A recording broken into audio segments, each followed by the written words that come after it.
to give the players this to look at. So everybody who's watching Matt Gulai one's perspective will get to see that lovely picture. Tin Towns didn't spring up overnight. It started from humble beginnings 4 centuries ago.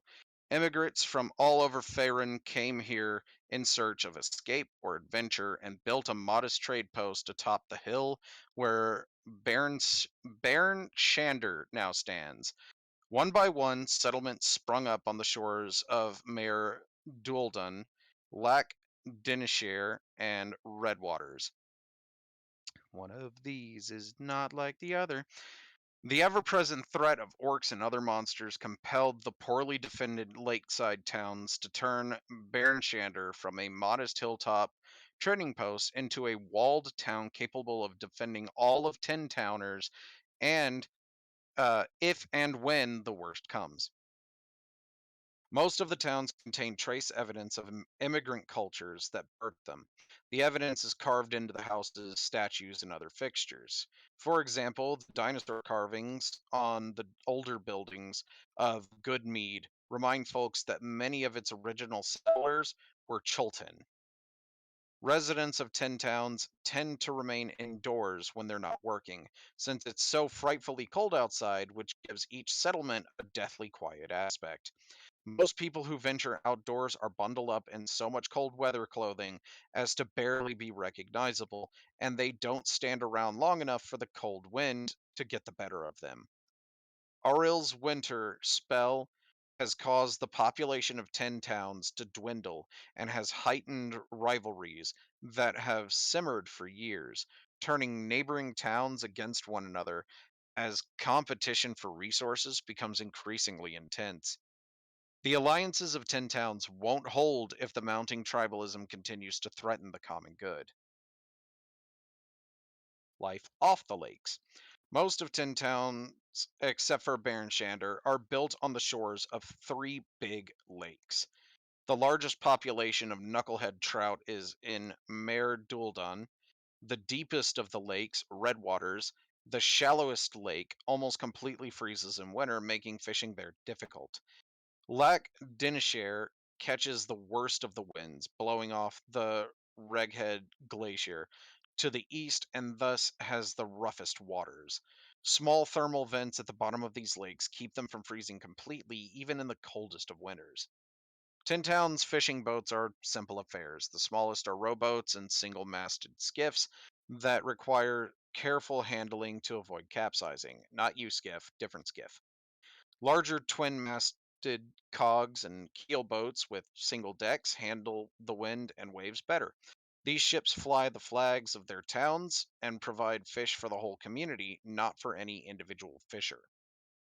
When thick ice covers the lake, many fishers stay to the shelters of their homes and hearths. But the most dedicated and desperate cut holes in the ice and dangle their lines down in the hopes of tempting hungry trout. Fuel sources. The folk of 10 towns don't have a lot of options when it comes to keeping warm. People from Goodmead, Lonelywood, and Tourmaline burn wood salvaged from nearby forests to heat their houses. In the other towns of Icewind Dale, wood is too precious a commodity to burn, so whale oil is used in lamps and small stoves, around which townfolk huddle for warmth. 10 towners buy their whale oil from whalers who live on the shores of the Sea of Moving Ice. Whaling is thus a lucrative, if inherently dangerous, business in Icewind Dale. Winter survival gear. Any item listed in the equipment chapter of the player's handbook can be bought in 10 towns, including fishing tackle and sleds. The larger the town, the more likely it is to have them. The winter survival gear table provides cost for cold weather clothing, crampons, and shoes, which can be added to the list of things that characters can buy in 10 towns, which I'm not going to go over until you guys actually need to buy them, which will be later. Cold weather clothing. This outfit consists of heavy fur coats and cloaks over layers of wool clothing, as well as fur lined hat or hood, goggles, and fur lined leather boots and gloves. As long as cold weather clothing remains dry, its wearer automatically succeeds on saving throws against the effects of extreme cold. Crampons. A crampon is a metal plate with spikes that is strapped to the soles of the boots. Creatures wearing them can't fall prone while moving across slippery ice. Snowshoes. Snowshoes reduce the likelihood of the wearer getting stuck in deep snow. Who'd have thought?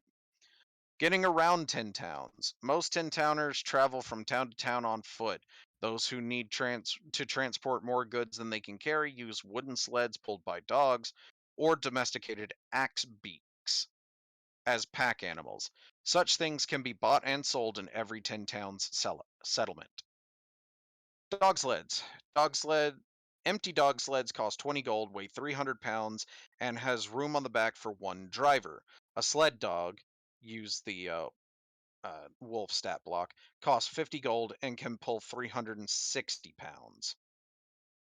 So the dog is basically going to be able to pull you in the sled and not too much else.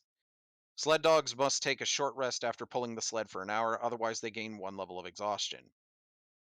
Axe beaks. An axe beak's splayed toes allow it to run across snow. It can carry as much weight as a mule. A domesticated axe beak can be purchased in 10 towns for 50 gold. See the axe beaks stat block for the axe beaks stat block. Magic in 10 towns. Characters hoping to procure powerful magic items or the services of high level spellcasters in 10 towns are out of luck.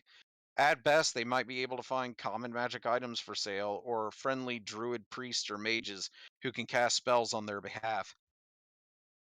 Every 100 people in For every 100 people in town, there's only one such individual living among them.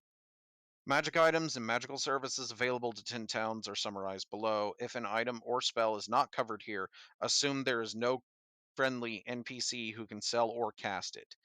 Common magic items are generally 100 gold each, where they're available except for common potions, such as potions of healing, which are generally 50 gold each. A friendly spellcaster will charge 25 gold for a first tier spell, 50 for a second tier spell, or 150 for one that uses a third tier spell, plus the cost of any materials.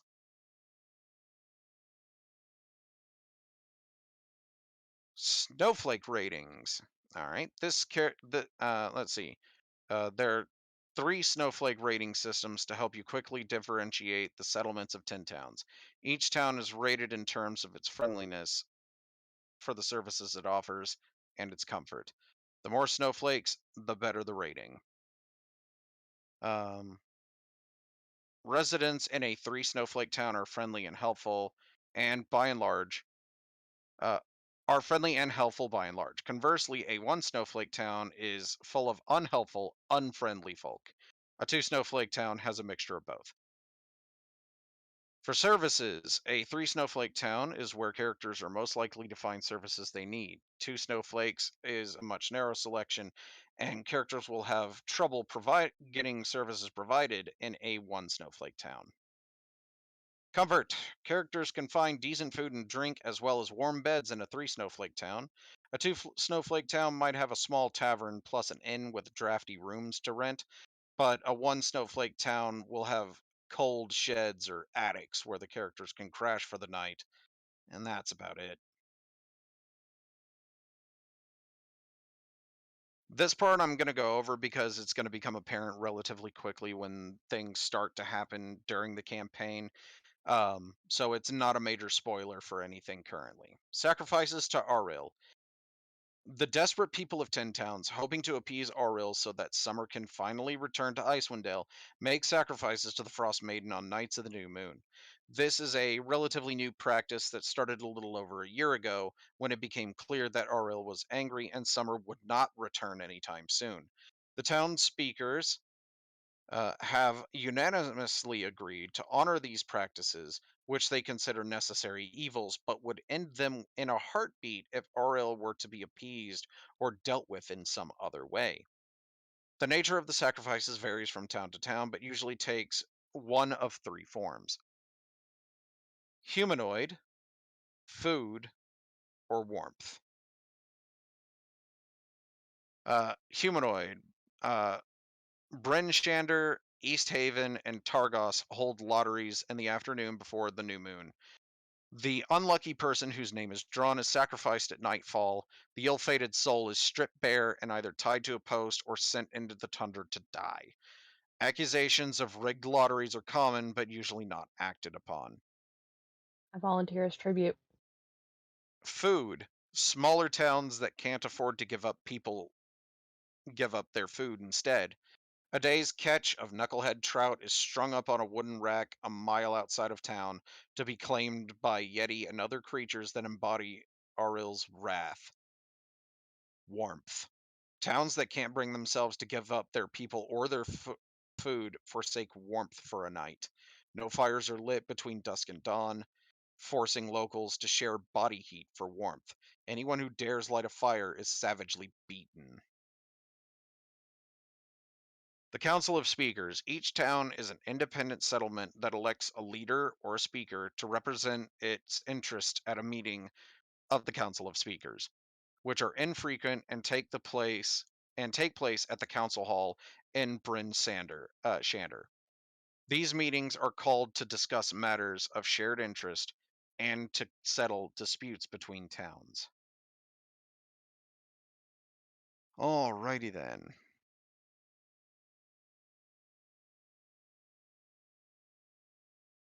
So let's see where you guys will start, shall we?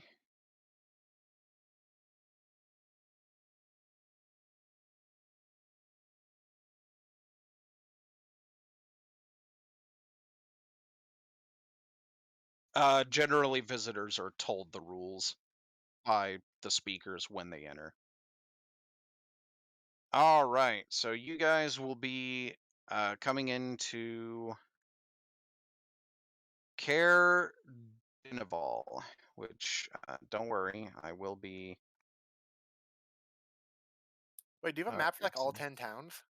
Yes, there is a map for each individual town, Thank the gods. which I will be.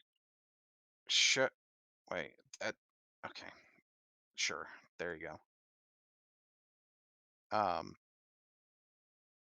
I'm gonna let me double check and make sure. Yes, there are maps for each individual town.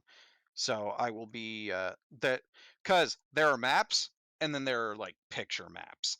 I was afraid they were only going to give me the picture maps, but that is not the case. So we will be going there in just a moment. Let me Would copy this and paste this so you guys can. There you go. Copy the name more easily, and then this one is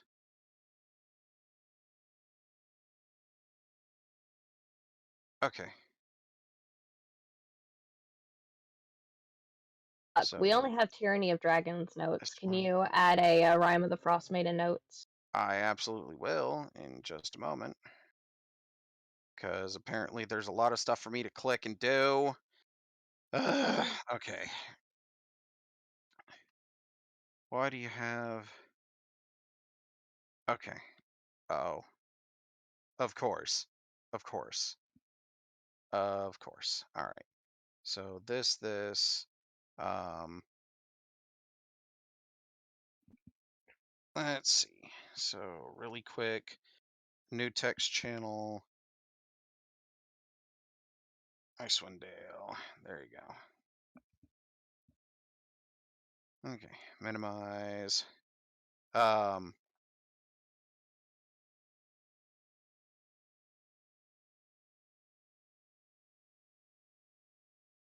the background feature city secrets come into play in these towns?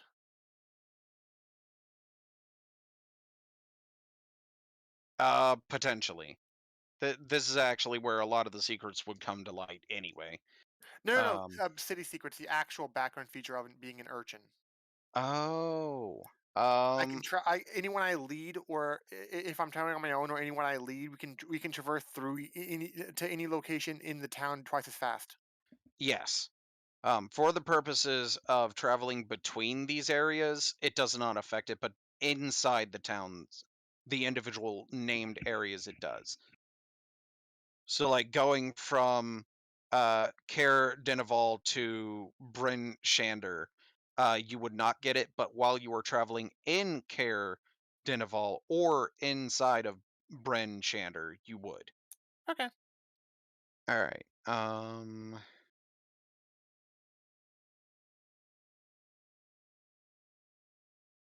Let's see. Do the characters already have winter clothing, or do they come in needing to get some? Considering you had planned on traveling here, I'm going to say that you have winter clothing. All right. How That's much does gonna. it weigh? Let's see.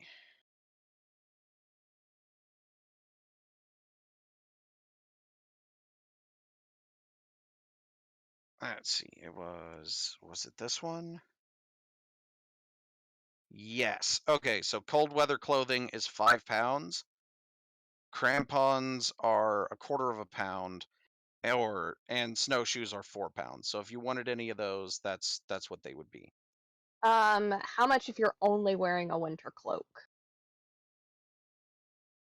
That'd be like 2.5 pounds. Okay. You're still wearing like, is that, this is one with your picture too, is you're kind of wearing shorts or you're wearing To how much pounds? For the Two. cloak, 2.5. Yeah. There is a method to the madness. She is not cold. She's not cold. She's just wearing a winter cloak. Nope. She's not cold. Not remotely. Okay, so I did that one. There's a reason behind this, but I True. can't tell you. Yes. I mean, you could, It's not but just then you'd because have of to her kill them. sorcerer origin. It is not actually.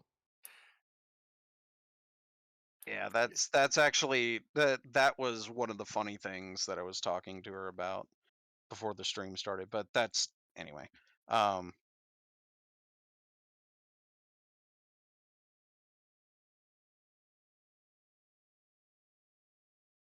Oh, okay, fair enough.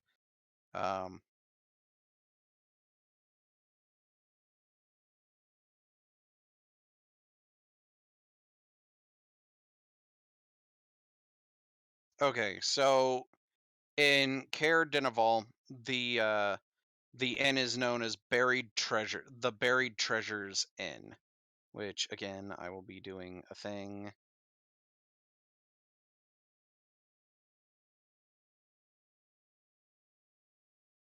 Oh wait, no, that's in Bremen. Why would you bring that up for Care Denival? That's so dumb. That's really. Oh wait, I remember why they did that. Okay. Whoops, nope, not that. This one. Okay. So before I get any further into this, let's let you guys see. Wait, this doesn't look right. Oh, why is Agony all the way down there? I don't know why It's is in a that wolf going. mouth because she's a masochist. This middle token we don't need, right? That is correct. Yeet. Copy.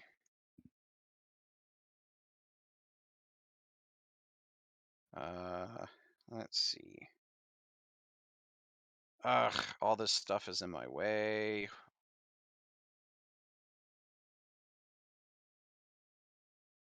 Paste.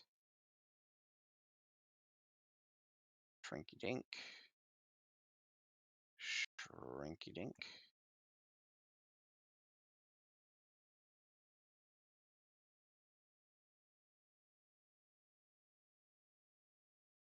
Okay, and now I can do that.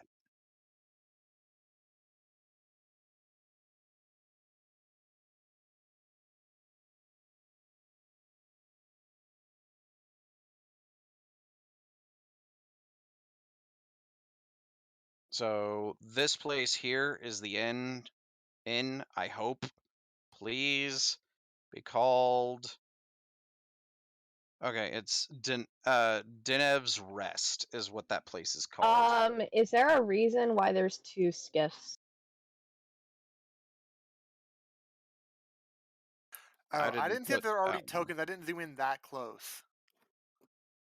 Yep, tokens are right there. So we all just happen to be there together.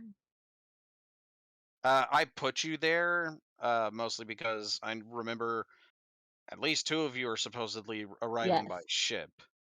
So there you go. Right. By the way, you would be significantly smaller if I could actually see that small. So because these are 3-mast ships. So you would be like super duper tiny. Super duper tiny whiny. Super duper pooper scooper. All right. Where were we? Oh yeah. Um.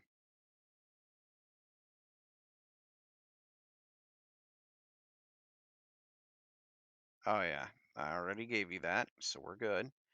Um.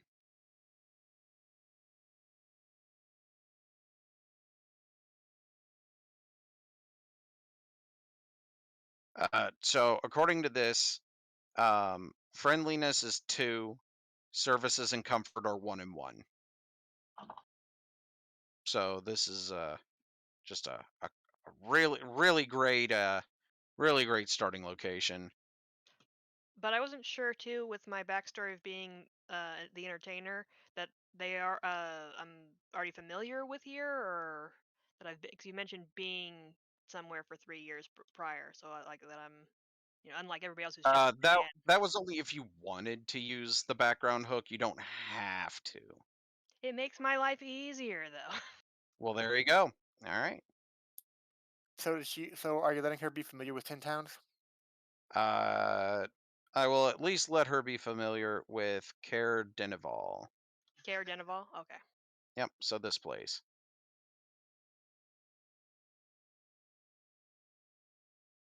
Skiff.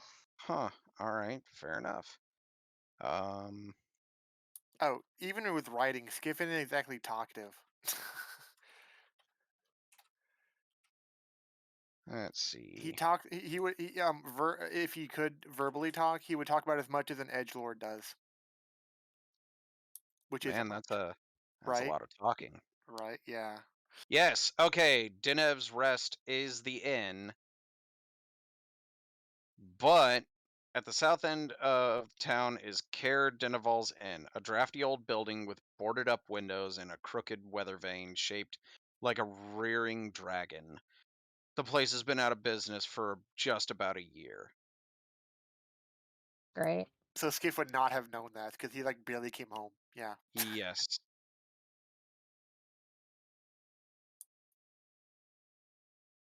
So yeah, about that. But he Um, doesn't say that since he can't verbally talk. He's a mute. on the opposite side of town is the Uphill Climb, a tavern. Not an uphill climb to the tavern, although I guess technically there is that too. But I yeah. the name of the tavern is the Uphill Climb, so there's that. The Care is the fortress on the other side of the water here, which you could go around and just walk around this very phallic shaped area of water. Um, but yeah, you could. So you got several options from where you're at. You can go to the rundown inn and basically use that as a ramshackle, well, inn. You could go visit the fortress at the top of the hill on the other side of the moor, or you could go to the tavern.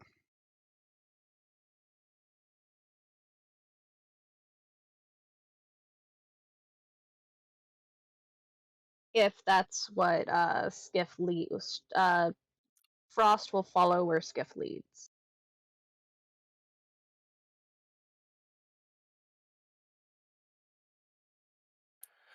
Because I'd almost think I'd already be at the tavern since I wouldn't be arriving to town like you guys. Makes sense. Skiff would probably go there, yeah. The tavern. Where would that be? That this building right here at the top. Should we like walk slowly or Because what was it? Light doesn't mean to matter much. So I guess it's great that we all have dark vision. yeah? Does everybody have dark vision? Yeah. Tabaxi, high elf, sea elf, and tiefling. Yeah. Oh yeah, I guess so. Is that Agony on the west side of town? Yeah.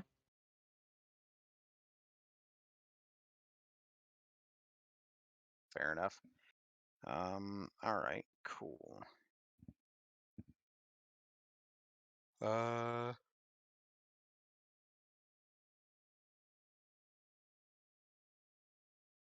This tavern is situated in the northwest of Care, where it offers a spectacular view of the lake and the frozen docks. The climb serves a hot chowder, but is all out of beer and spirits currently, which would explain why the locals aren't currently frequenting the place as much as they used to. The It's all out of proprietor, what? It has chowder, no alcohol. yep, Ah, the proprietor is a rugged middle-aged man named Rourke.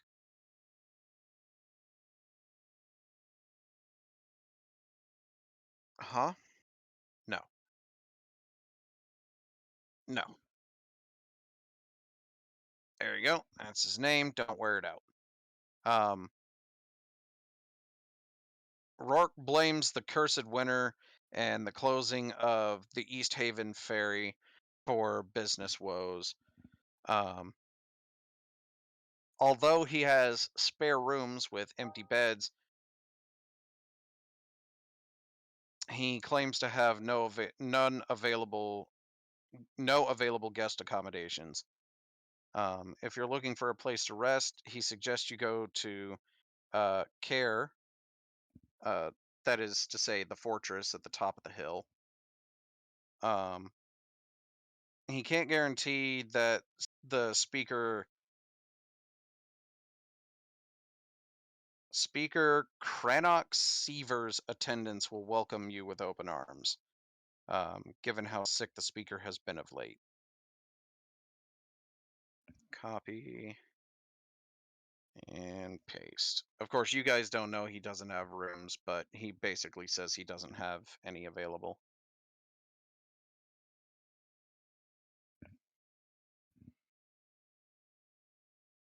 Frost.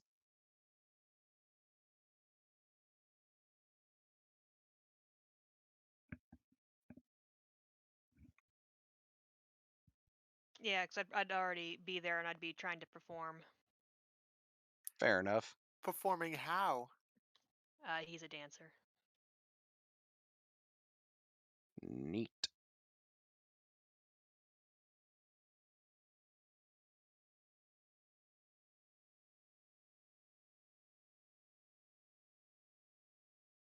He enjoys dancing.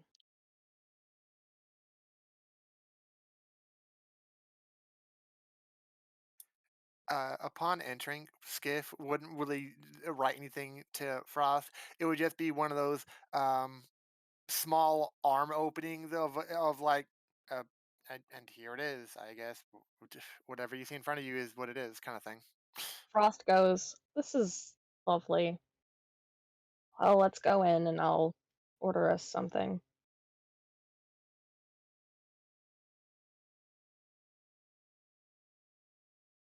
Alrighty.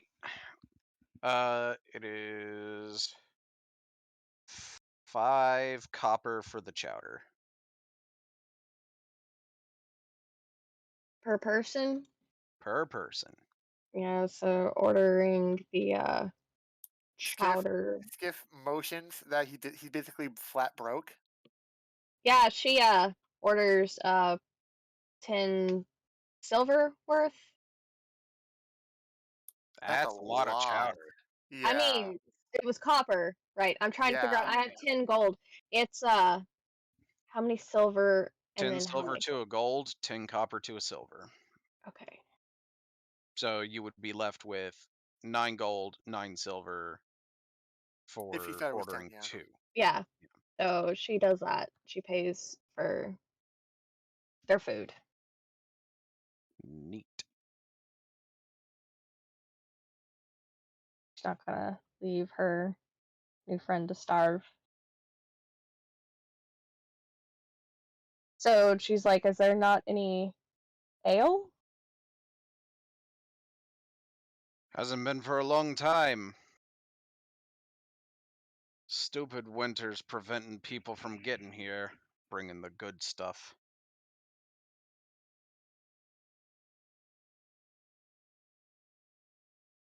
Can I roll it like if my character recognizes this person because elves can live a long time? Maybe he knew this guy when he was younger.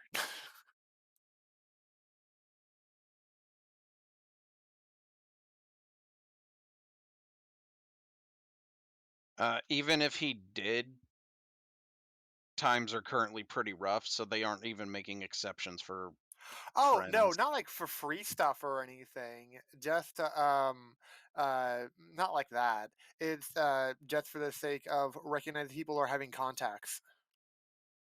Oh, all right. Is the fire burning brightly? Nope. It's burning, not brightly. Um, Is it like barely smoldering, but it's full on burning at least, right?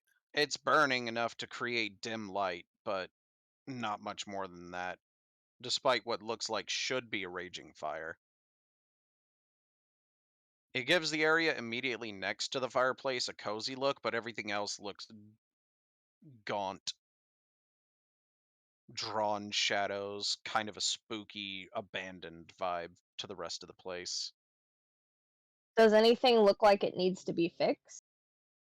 Not really. The place is in relatively good repair despite all the shenanigans going on. Okay. So, since Skiff can't talk process, so what's been going on in the area? Wait, wasn't didn't Voss say that we were basically told about all the winter crap when we came in? All right. Yeah, like the person who dropped you off on the ship is like, "Yeah, y'all have fun." Insert exposition about the shenanigans going on in the Okay. area. It was the broad strokes, nothing specific. So like he doesn't know what each town is doing specifically about what's going on. He just knows that people are giving up either people, food, or warmth to try and keep their town afloat, as it were. Sounds like my kitty wants attention, but I'm in the middle of something. So, realistically, after food, Care Denval would seem like the best place to go. But it's Oh yeah, the it it's care keep, Care Keep. So, which is really funny considering that's also the name of a place from something else, but spelled differently. so she looks at Skiff and goes, "We should probably go to Care Keep. Seems like the best place to go for more current information." Uh, if they are here, then he would have looked at the other people here, like Zandius, or like And the dancing monk, yeah, or the weird red-skinned person that he kind of recognizes from afar. Oh, he'll unless he tells Frost that in the writing, He just Frost isn't going to pay like them any he mind. like if she goes through the door, he doesn't follow her at all, and he eyes both back and forth, like between the two eyes, like some eyes them with an expression somewhere between curiosity and as if he's curious something versus if he's considering something. and I'm gonna say Zan took notice of since we had new guests arrive and that since Frost got the change wrong at first when trying to buy a bunch of chowder, he got intrigued by the amount She of. didn't get it wrong. The player but got it but wrong. you took out more money out of your purse than you meant to, and I noticed that, and so I'm deciding to come over and be all like, "Hey, what you guys got going on over here?" Nothing for you. Nothing for me. I'm sure I can probably try and change your mind there. What are you in town for? She just looks at him silently, You gotta pretending. That Aw, would be don't be unfair. like that. This place is real friendly, as in I could totally use new friends like you guys. Wink, wink, nudge, nudge. What do you want? I just want new friends. It's been so long since I've seen such interesting people come into town. Where are y'all from?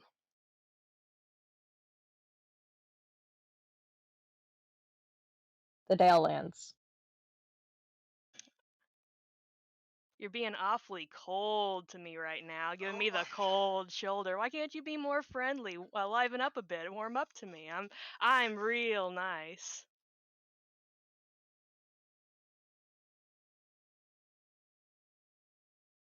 I'm What's about this quiet guy over here? What's his name? Skiff. He's a mute. The expression on his face looks pretty good, though. He looks like he'll be friends with me, right, Skiff? At most, even if Xandius wouldn't have noticed it beforehand, as soon as she said a mute, Skip would probably lean backward at an angle where whatever dim light there was would shine on the fact that he had a really gruesome scar across his neck to prove, like, yeah, I'm not going to be talking, and like showing it off that way. Um, That um, makes you more handsome. I like the rugged look.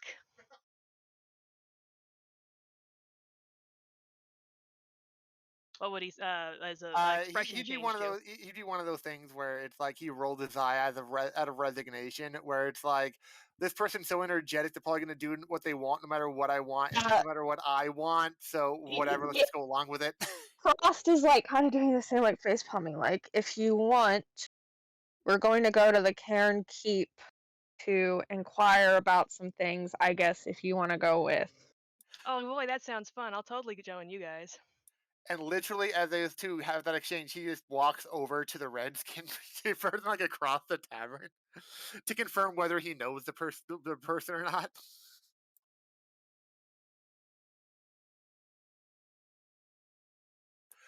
Uh, I see it as she wouldn't have known his voice, but like Skiff would have had the incident where he lost his voice and got the scar.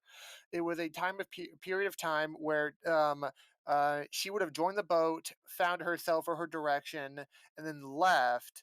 But she would be used to him, but probably would have taken notice if she would have randomly found like what another CF with a gruesome scar like that. What are the odds?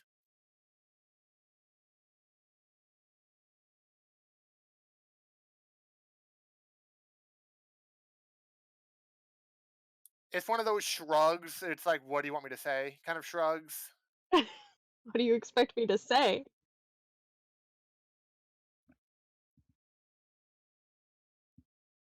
Yeah, she had experience with him.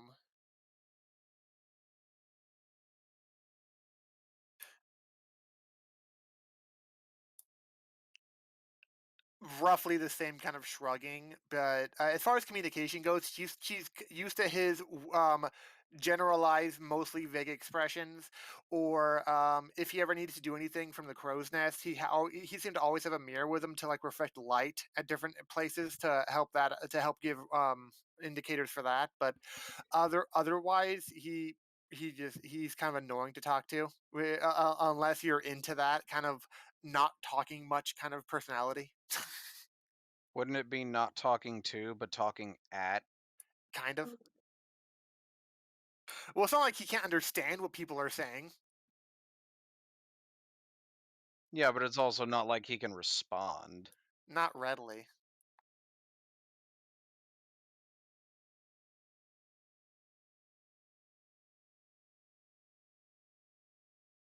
Uh, I yeah, it's one of those what it's like, oh yeah, so our agony would be saying that like while walking toward the other two, like before she's even done asking the question.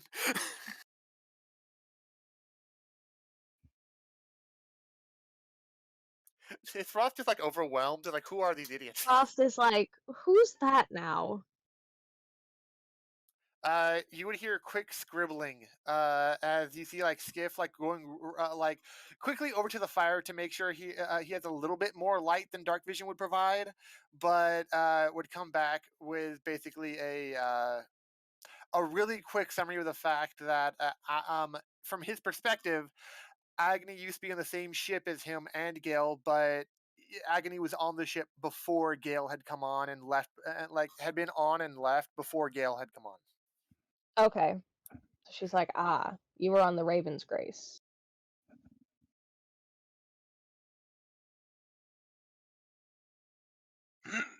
All This right. is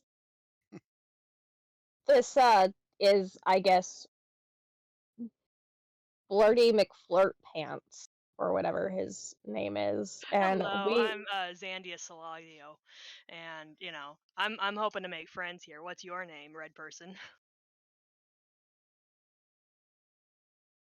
Sounds fun.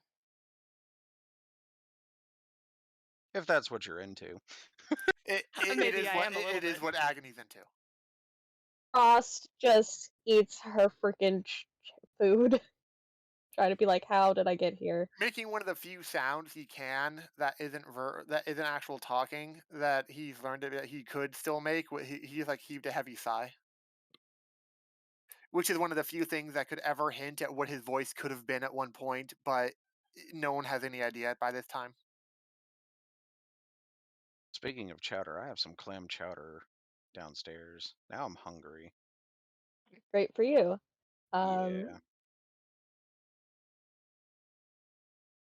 Oh my goodness. All right. So I think, if I'm not mistaken, everybody agreed that they're going to go to the care. Yes. All Yeah, right.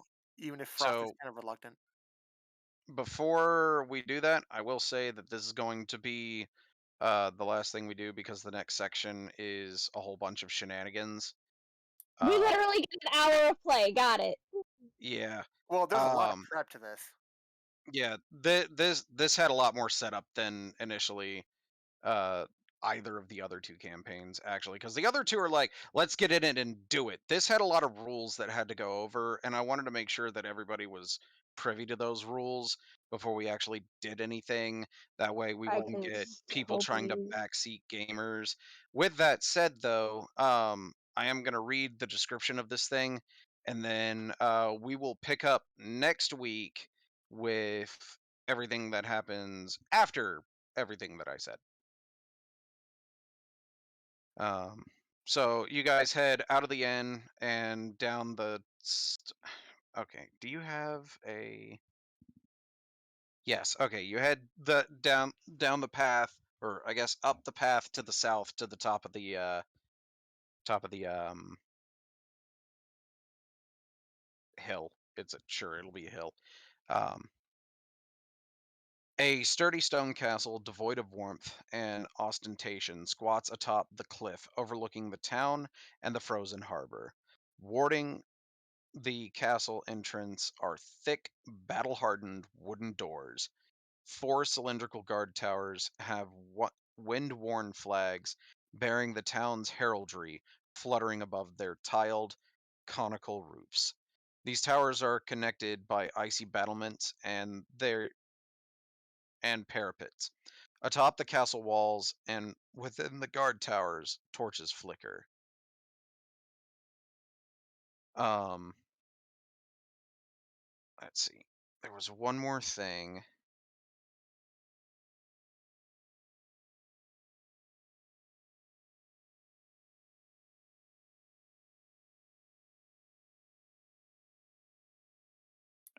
Oh, wait.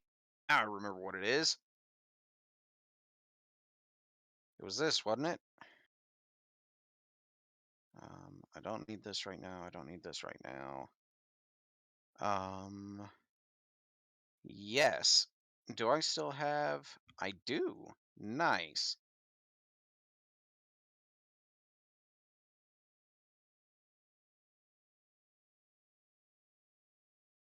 There's that, that, that, and that. Okay, now I'm gonna move you onto this page, and then you guys tell me whether you have dark vision or not. So I I have can. dark. I have dark vision. Well, no, I'm saying like, is it active? Oh, I No. can't see anything. I can't see anything. All right, cool. So I need to adjust this token, settings, dynamic lighting. No, theirs is turned off. I can see it's turned off. What is Why are they? Wait, Frost's dark vision? why do they only 60? like tieflings? I don't know. This is weird. What's Frost's dark vision? 60? 60 feet. Save. All right. Try moving in to the left or right one space. Yep, I can see. Okay, cool. Skiff, you have dark vision 60 feet. Yeah, the elves would be the same, 60. Save. And on. Save. All right. Does everybody now have vision? Yep, I can see now. All right. So actually what I'm going to do real quick before we leave is I'm going to fix this so I shouldn't have to do it again. Open, edit. All right. So that is Skiff. Use the selected token. Save changes. All right. So that is yours. Frost, open, edit. Use the selected token. Save. Close. Yours was already set up, right? Agony. All right, so the last one would be Zendarius Sogaleo. Edit. Use selected token. Save. Okay. So that should have fixed it, hopefully, for the rest of the thing, so we don't have to keep adjusting everybody's stuff every time. In the meantime, thank you guys for stopping by. I know the stream was relatively short. We didn't do a ton like we usually do, but this was more of a